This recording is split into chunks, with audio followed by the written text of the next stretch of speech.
Yun, so nag-order tayo ng foldable or outdoor na table. Kaso ang problema lang ito, very full yung packaging talaga niya, no? Sabi na nga ba magkakaroon ng problema kasi walang bubble wrap yung pinaka-mismong plastic man lang niya eh.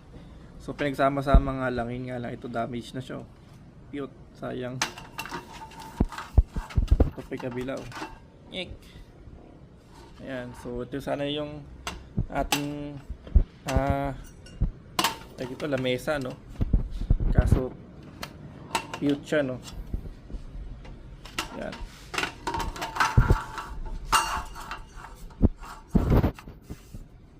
Damage lang talaga siya. Na-damage siya eh, kasi kulang ng kulang ng bubble wrap talaga siya. Sayang. So, okay na sana eh, no? So ito yung foldable table na pang outdoor, pang camping na rin siya. Ganyan nga lang. Ayan, no? Cute tuloy siya.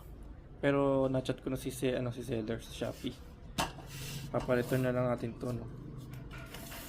Ayan. Gandang kalba siya. Alas dalawa. 2x3. Dangkal.